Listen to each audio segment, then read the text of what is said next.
أعوذ بالله من الشيطان الرجيم.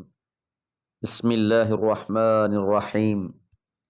أم اتخذ مما يخلق بنات وأصفاكم بالبنين وإذا بشر أحدهم بما ضرب للرحمن مثلا ظل وجهه مسودا وهو كظيم أومن ينشأ في الحلية وهو في الخصام غير مبين وَجَعَلُوا الْمَلَائِكَةَ الَّذِينَ هُمْ عِبَادُ الرَّحْمَنِ إِنَاثًا أَشَهِدُوا خَلْقَهُمْ سَتُكْتَبُ شَهَادَتُهُمْ وَيُسْأَلُونَ وَقَالُوا لَوْ شَاءَ الرَّحْمَنُ مَا عَبَدْنَاهُمْ مَا لَهُمْ بِذَلِكَ مِنْ عِلْمٍ إِنْ هُمْ إِلَّا يَخْرُصُونَ۔ سورہ زخرف آیات 16 سے 20۔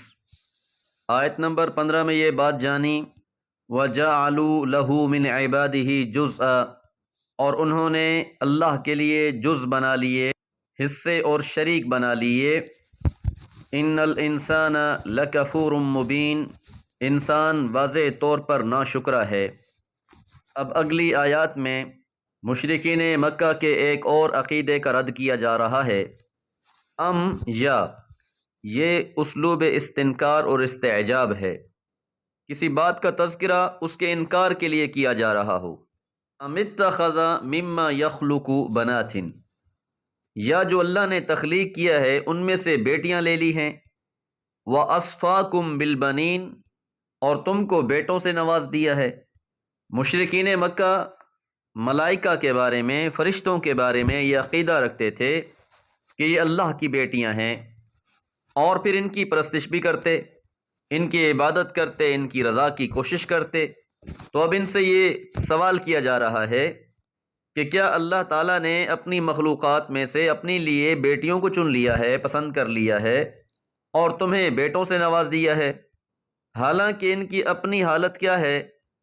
وَإِذَا بُشِّرَ، اور جب بشارت دی جائے، أَحَدُهُمْ، ان میں سے کسی ایک کو، بما ضرب للرحمن مثلا، جس کی وہ مثال رحمان کے لیے پیش کر رہے ہیں، یعنی بیٹی کی بشارت دی جائے اگر کسی کو، جس طرح یہ رحمان کے لیے بیٹیاں ثابت کر رہے ہیں، فرشتوں کو اللہ کی بیٹیاں کہہ رہے ہیں، لیکن ان کی اپنی حالت یہ ہے کہ اگر ان میں سے کسی کو بیٹی کی خوشخبری دی جائے، ظل وجہہ، تو ہو جاتا ہے اس کا چہرہ مسودہ، سیاہ، کہ اس خبر کو سنتے ہی کہ اس کے گھر میں بیٹی پیدا ہوئی ہے اس کا چہرہ سیاہ ہو جاتا ہے۔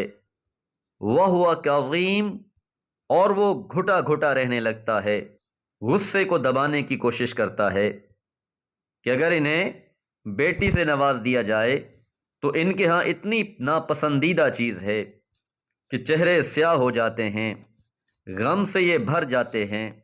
تو جس چیز کو یہ اپنے لیے پسند نہیں کرتے، انہوں نے اسی مخلوق کو اللہ کی طرف نسبت دے کر اللہ کی بیٹیاں بنا دیا۔ اور ان کا اپنا بیٹیوں کے بارے میں رویہ کیا ہے؟ أَوَمَن يُنَشَّأُ فِي الْحِلْيَةِ، کیا پس وہ کہ جس کی پرورش ہو زیورات میں، وَهُوَ فِي الْخِصَامِ، اور وہ مقابلے اور مفاخرت میں، غیر مبین، بے زباں ہے۔ بیٹی پیدا ہو گئی ہے، اب اس نے زیورات میں پلنا بڑھنا ہے۔ عرب معاشرے میں لڑکوں کو بہت اہمیت دی جاتی تھی، قبائل کی آپس میں دشمنیاں ہوتیں، جنگیں اور لڑائیاں ہوتیں، لڑکوں کی اہمیت تھی۔ اسی طرح جب قبائل آپس میں مقابلے کرتے، اپنے خاندانوں کی بڑائیاں پیش کرتے، تو ان کے شعراء کھڑے ہوتے اور اپنے خاندان کے مردوں کے نام گنواتے، اس پر فخر کرتے۔ تو ایسی ساری صورتحال میں بیٹی کا تذکرہ نہیں کیا جا سکتا تھا، بیٹی کو بوجھ سمجھا جاتا تھا۔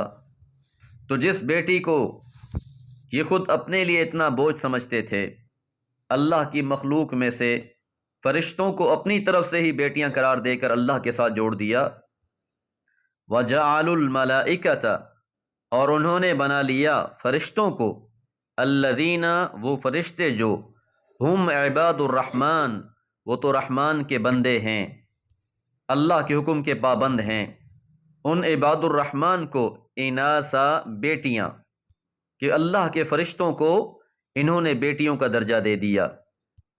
اشہدوا خلقہم، کیا یہ ان کی تخلیق کے وقت موجود تھے، وہاں گواہ تھے، حاضر تھے، کہ انہیں پتہ ہے کہ فرشتے بیٹیاں ہیں، خلقت کے لحاظ سے مؤنث ہیں، تو یہ کافر لوگ کیا اس وقت موجود تھے؟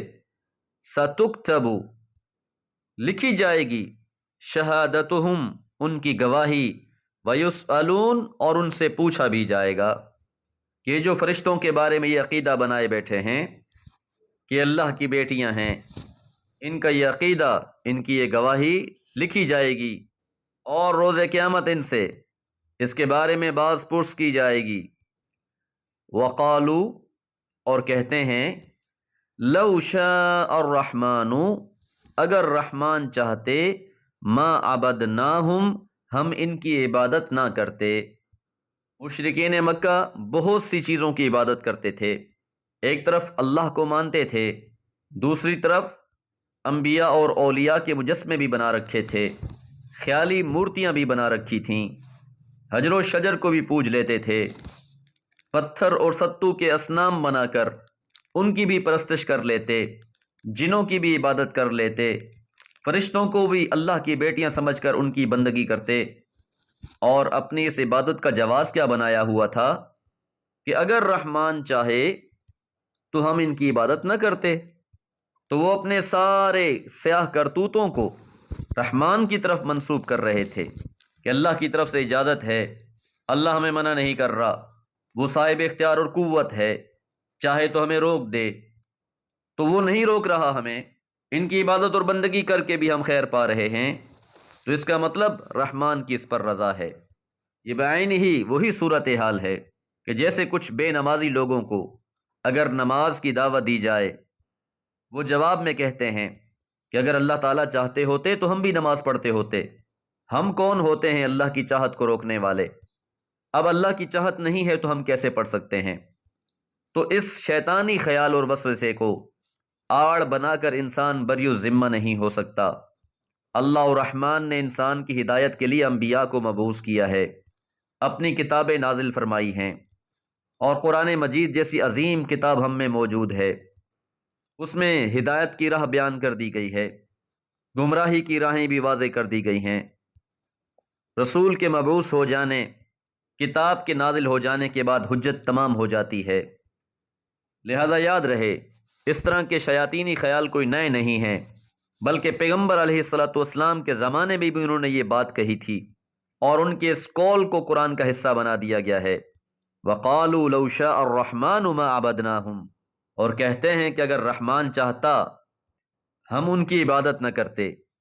جواب دیا گیا، مَا لَهُمْ بِذَلِكَ مِنْ عِلْم، انہیں اس بارے میں کوئی علم ہی نہیں ہے، وہ بلا دلیل بات کرتے ہیں کہ لوگ اپنے نفس کی بندگی کرنے والے ہیں، اپنی خواہشات کو انہوں نے اپنا الہ بنا رکھا ہے۔ اِنْهُمْ إِلَّا يَخْرُصُونَ، یہ محض اٹکل کے تیر چلا رہے ہیں، تکے کی باتیں کر رہے ہیں، بنا دلیل جو ذہن میں آتا ہے کہہ دیتے ہیں۔ اگر اسی بات کو جواز بنا لیا جائے تو پھر ہر چور، ہر زانی، ہر بدماش، ہر بد عمل کرنے والا اسی بات کو جواز بنا سکتا ہے کہ اگر اللہ تعالیٰ مجھے روکنا چاہے تو روک سکتا ہے۔ تو یاد رہے، وَهَدَيْنَاهُ النَّجْدَيْنِ، اللہ فرماتے ہیں انسان کو ہم نے دونوں راہیں دکھا دی ہیں، خیر کا راستہ بھی بتا دیا ہے، گمراہی بھی واضح ہو چکی ہے، اب انسان اختیاری ہے، چاہے تو راہ ہدایت کو اپنا لے، اپنی اصلاح کر لے اور نجات پا جائے، اور اگر چاہے تو من مانیاں کر لے، خواہشات پوری کر لے، نفس کا بندہ بنا رہے، شیطان کی اتباع کرتا رہے، لیکن انجام کار بہت برا ہوگا۔ دعا ہے اللہ تعالی ہم سب کو صراط مستقیم پر قائم رکھے۔ وما علیہ الا البلاغ۔